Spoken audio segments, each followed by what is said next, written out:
Salut tout le monde, salut les monégasques, bienvenue pour un nouveau débrief. Alors on se retrouve rapidement, parce que comme je vous l'ai dit la dernière fois, on enchaîne les semaines à 2 matchs, avec des temps de récupération très rapprochés. L'Europa League c'est vraiment casse-bonbon, parce que jouer le jeudi et le dimanche, j'ai l'impression que physiquement c'est impossible. Voilà, peut-être que certaines équipes y arrivent, en tout cas la majorité ont du mal. Et nous on fait partie du lot parce que on voit bien que quand on enchaîne l'Europa League et la Ligue 1, souvent le week-end c'est assez catastrophique le résultat. Enfin bref, là on avait donc le match de jeudi avec le match retour du Bayern qui s'est très mal passé. On est éliminé de l'Europa League, donc j'ai envie de dire tant mieux par rapport au calendrier et tant pis par rapport aux ambitions. Mais là on enchaînait malheureusement avec un énorme match parce que c'était le derby Monaco-Nice à Monaco. On avait remporté le match aller et donc là c'était le match retour et donc il tombait assez mal parce qu'on avait vraiment ce temps de récupération difficile et en plus le contexte était absolument défavorable parce qu'on avait joué 120 minutes jeudi. Et donc les joueurs étaient cuits, cramés, bouillis, et en plus ils avaient le moral dans les chaussettes. Donc en fait on n'avait aucune arme pour affronter les Niçois, et ça sentait un petit peu le traquenard. Donc voilà, au niveau de l'effectif, on avait toujours les importantes absences de Maripane et de Vanderson qui sont toujours parvenus. Ça aussi ça nous a fait beaucoup de mal, parce que maintenant on a une défense remaniée. Et on est bien embêté pour arriver à trouver, on va dire, entre guillemets, une stabilité défensive. Enfin bref, sinon tout le reste était là, et donc on attendait un petit peu la compo pour voir si Philippe Clément allait faire tourner, et si la fraîcheur pouvait éventuellement nous aider dans ce derby. À la compo, on va voir qu'il a fait tourner un petit peu, enfin devant surtout, parce que derrière il a laissé l'équipe type, sauf qu'il avait changé son schéma. Sa tactique, c'est-à-dire qu'on était passé du 4-4-2 au 3-4-3, avec une défense à 3, Matsima, Dissassi, Sarr, Nubel dans les buts, Camara Fofana au milieu, ça ne change pas. Il avait mis les pistons Diatta et Jacobs, et devant il avait mis Ben Seguir, Mbolo et Boadou. Vous voyez, une équipe très bancale, très remaniée, très nouvelle, et on va voir que ça a été une catastrophe. Voilà. On a perdu. On a perdu le derby, on l'a bien perdu, on a pris une énorme fessée, on a pris une leçon de football, et j'ai envie de dire qu'il y a 1000 excuses pour expliquer la déroute.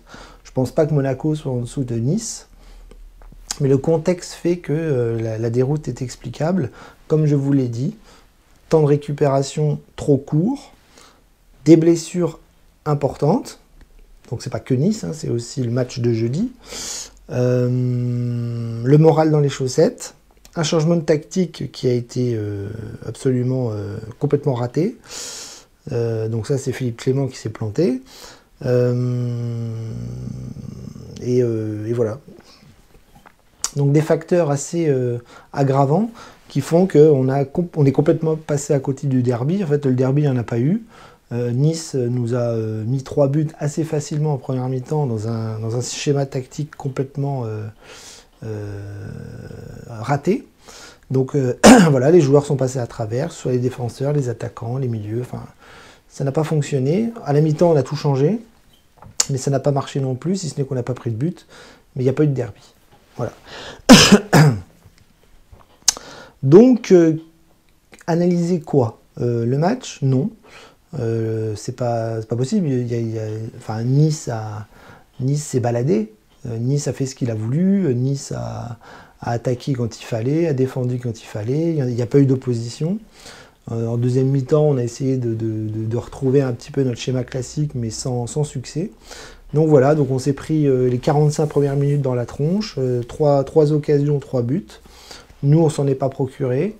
Et on a vu que Philippe Clément s'est planté, les joueurs se sont plantés, le calendrier nous a planté, la semaine nous a planté, et donc là on était sur une belle série, et là on vient de tout foutre à la poubelle en 2 matchs. Alors, on a envie de se mettre la tête sous l'eau ce soir, mais je pense que c'est loin d'être fini. Je pense que ça y est, les galères de récupération, c'est fini. parce qu'il n'y a plus de Coupe d'Europe, il n'y a plus de Coupe de France. Donc maintenant, on va avoir un calendrier facile sur le plan de la récupération, sur le plan du physique. Donc je pense que dès la semaine prochaine, ça ne sera pas le même Monaco que ce soir.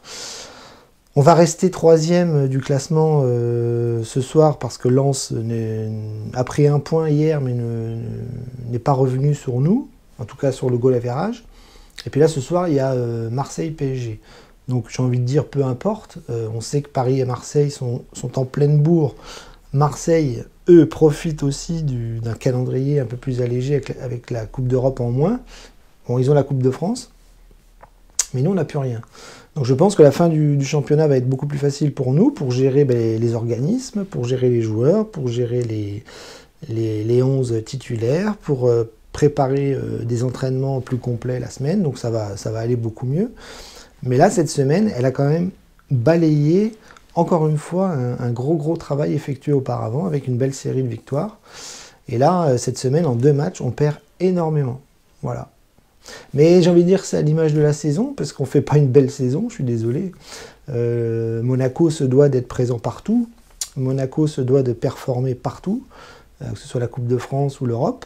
Alors que ce soit l'Europa League ou la Ligue des Champions, peu importe. Il est évident que notre projet n'est plus super adapté à la Ligue des Champions, mais on voit qu'il n'est pas non plus adapté à la Ligue Europa. Donc j'ai envie de dire on rentre dans le rang un petit peu comme les autres clubs, à part le Paris Saint-Germain. Et j'ai envie de dire, tant pis, parce qu'on est obligé de manger notre pain noir, c'est comme ça. Nous, les supporters, on ne peut pas décider de la politique du club, des finances, du marché, de la direction, des choix qui sont faits pour tenir l'AS Monaco sur des objectifs qui sont plus les mêmes qu'avant.